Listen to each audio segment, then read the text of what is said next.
इस बीच हमारे साथ स्टूडियो से एक और मेहमान हमारे साथ जुड़ गए हैं। संतोष भारतीय जी हमारे साथ जुड़ गए हैं। वरिष्ठ पत्रकार हैं, राजनीतिक विश्लेषक हैं, चौथी दुनिया के चीफ एडिटर हैं और पॉलिटिक्स से पूर्व लोकसभा के सदस्य भी रह चुके हैं और राजनीति पे बहुत अच्छी पकड़ है। उत्तर प्रदेश की राजनीति पे इनसे बेबाकी से और इनसे ज़्यादा अच्छा विश्लेषण मैं बड़ा इनका कायल हूं। इन्होंने हाल ही में एक किताब भी लिखी है। वो किताब भी पूरे उत्तर प्रदेश और पूरे देश की राजनीति को बताने वाला किताब है और उस पुस्तक पे हमने इनका इंटरव्यू भी किया था। ये इनका परिचय है। लेकिन पूरी राजनीति आज दिन भर संतोष भारतीय जी, मुझे लगता है कि आप भी दिन भर रिजल्ट देख रहे होंगे, जिस तरीके से चुनाव परिणाम आ रहे हैं। तो पहली प्रतिक्रिया तो मैं आपसे जानना चाहूंगा, क्या जो रिजल्ट्स अभी देख रहे हैं आप, क्या आप उम्मीद करते थे कि यही इसी तरीके के परिणाम आने हैं या आपका आकलन कुछ और था? या जो जिस तरीके से एग्जिट पोल को बहुत सारे लोग झुठला रहे थे कि अरे एग्जिट पोल तो है, एक तरफा है, ये एग्जैक्ट पोल में तब्दील नहीं होगा, क्या आप भी उसी सोच पे आगे बढ़ रहे थे या आपकी कुछ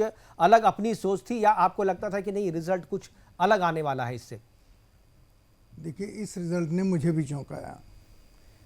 इस रिजल्ट ने खुद भारतीय जनता पार्टी के लोगों को चौंकाया। कल रात मेरी बातचीत बहुत सारे लोगों को इस एग्जिट पोल के आने के बाद हुई और महत्वपूर्ण लोगों से। उन्होंने कहा यार ये ज़्यादा हो गया, थोड़ा सा ज़्यादा हो गया। मैं इसलिए कह रहा हूँ कि ये इस रिज़ल्ट ने, मेरा ख्याल है, मोदी जी को और अमित शाह जी को भी चौंका दिया होगा।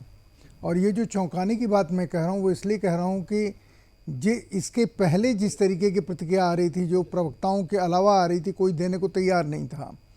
लेकिन उत्तर प्रदेश, चूँकि देश का प्रधानमंत्री वहीं से बनता है या उसका समर्थन पिछले 2 चुनावों से तो हम देख रहे हैं या 3 चुनावों से, उनमें उत्तर प्रदेश बहुत महत्वपूर्ण प्रदेश है।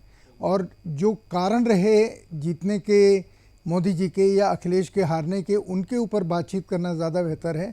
लेकिन मैं ये बताऊं कि बिल्कुल जो आपका सवाल है, मैं अपनी कमी, गलती, अपने तर्कशास्त्र को या इस लोगों के दिमाग को समझने में मैं कहाँ गलत हुआ, इसका विश्लेषण मैंने किया है। तो वो मैं आपसे बताता हूँ, क्योंकि यही गलती बहुत सारे पत्रकारों ने की जो एक दूसरी तरह का नैरेटिव लेके चल रहे थे और ये मान के चल रहे थे कि नहीं इतनी सीटें नहीं आ सकती हैं, 10, 20, 50 सीटों से तो योगी जी जीत सकते हैं या भारतीय जनता पार्टी जीतेगी, लेकिन वो इससे कम का अंतर ज़्यादा नहीं होगा। संतोष जी, आप बहुत वरिष्ठ हैं, वरिष्ठ पत्रकार हैं, लेकिन यहाँ पर मैं ज़रूर ऐड ऑन करना चाहूँगी कि हम ग्राउंड पर उतरे थे और ग्राउंड से जिस परसेप्शन की बात हो रही थी, जिस अंडर करंट की बात हो रही थी, हमने एग्जिट पोल सामने रखा और जो हमारा आंकड़ा था उस आंकड़े के बिल्कुल करीब इस वक्त जो आंकड़े आ रहे हैं वो सामने हैं। दरअसल जिस अंडर करंट की बात आप कर रहे हैं, क्या आपको लगता है कि ये जो 2 हथियार जिस पर आप लोगों ने भी सबने प्रतिक्रिया दी थी कि रोजगार और महंगाई को लेकर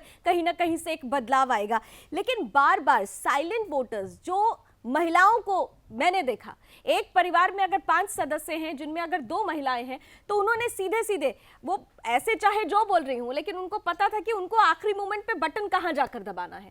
क्या इस साइलेंट वोटर ने ये कमाल किया है? आप इससे पूरा इत्तेफाक रखते हैं? साइलेंट वोटर ने तो कमाल जो किया होगा वो किया होगा, लेकिन किसने कमाल किया वो बताता हूँ जी। वो मुझे ये लगता है कि एक तो अगर आप कह रही हैं कि आपके जो अपने आंकड़े थे वो एग्जिट पोल के से मिलते जुलते हैं, तो इसके लिए आपको बधाई। आज एक चैनल पे मैं था जिसके एक बहुत ही वोकल और बहुत नाटकीय पत्रकार, लेकिन वो बिल्कुल सही साबित हुआ। तो मैंने उनसे कहा, मैंने कहा भाई तुम ही सही हो, हम लोग खामोखा अपनी तलवार चला रहे हैं। और जिन लोगों ने इस तरीके के नरेशन दिए कि नहीं रिजल्ट ऐसा नहीं ऐसा होगा, मैंने कहा वो सारे लोग, उनको क्षमा मांगनी चाहिए कि वो जनता को नहीं समझ पाए। लेकिन आप जनता को समझ पाए ये मैं नहीं कह सकता, क्योंकि आपने भी जो किया वो जनता को समझ के नहीं किया। आपने भी अपनी जो अंतर्दृष्टि नेताओं के साथ है उसको लेके किया।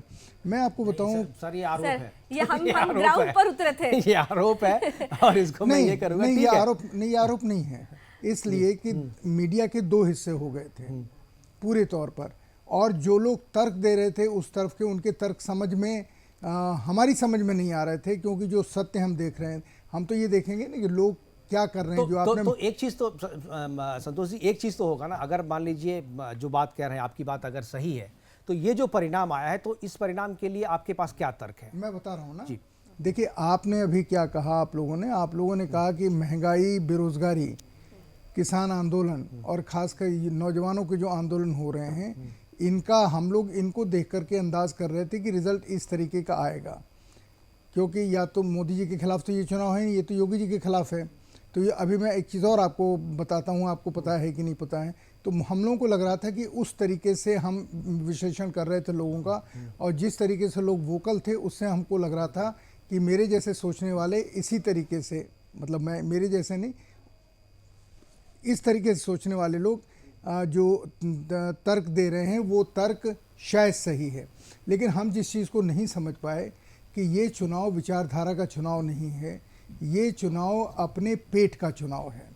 और इस पेट के चुनाव ने, जिसको आप कह रही हैं कि साइलेंट वोटर्स, ये साइलेंट नहीं, मुस्लिम औरतें हों, दलित औरतें हों, सवर्णों की औरतें हों, जो भी उस बेनिफिशियरी क्लास में आता है जिसको कि मोदी जी या योगी जी ने अनाज दिया पिछले 2 साल में, और जिन्हें 2-2, 3-3 हज़ार रुपए दिए, उनके लिए कितनी बड़ी चीज़ है ये वो लोग नहीं समझ पाए, जो चुनाव को पुराने ढंग से देख रहे थे। और यही इस चुनाव का जो रिजल्ट आया है इसकी जड़ में है।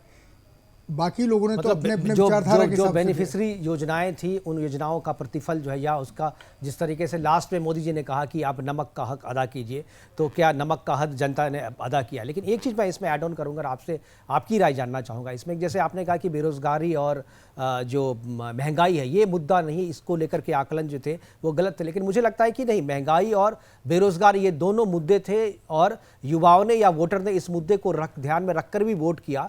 लेकिन साथ में उन्होंने ये भी ऐड ऑन किया कि अगर महंगाई है और अगर बेरोजगारी है तो इससे निजात जो है वो योगी सरकार ही दिला सकती है। जो टक्कर दे रही है योगी सरकार को समाजवादी पार्टी, उनको ये विश्वास नहीं हुआ कि अगर हम इस नाम पे सरकार बदल देते हैं तो ये हमारी जो समस्या है इनको नई सरकार खत्म कर देगी या बदल देगी। शायद मुझे लगता है कि ये परसेप्शन भी लोगों में था, और मुझे लगता है कि हर एक चुनाव के बाद जो जनता है, जो वोटर है, वो ज़्यादा मेच्योर होते चले जा रहे हैं। और मुझे लगता है कि यूपी की जनता जो है वो अब थोड़ा ज़्यादा मेच्योर हो गई है। वो सिर्फ लोक लुभावन वादे पे नहीं जाती है कि सरकार को बदलना है तो भाई महंगाई और बेरोजगारी तो हर एक सरकार में होती है, तो उसको बदले, उससे लड़ाई कौन सी पार्टी कर पाएगी और निजात कौन सी पार्टी दिलवा पाएगी, उसके आधार पर भी वोट ये पड़ा है इस बार। आपका परसेप्शन बिल्कुल सही होगा, लेकिन मुझे लगता है कि इस परसेप्शन के ऊपर वोट बहुत कम पड़ा है। लोगों को ये लगा कि ये सब वादे हैं, वादे लोग पूरे कह के भूल जाते हैं, और पार्टियों का पिछला इतिहास यही है कि वो जो भी वादा करते हैं पूरा नहीं करते हैं। लेकिन उन्होंने ये देखा कि इस सरकार ने, केंद्र सरकार ने या उत्तर प्रदेश की सरकार ने जो कम से कम एक वादा किया कि हम तुम्हें सुरक्षा देंगे, जो अखिलेश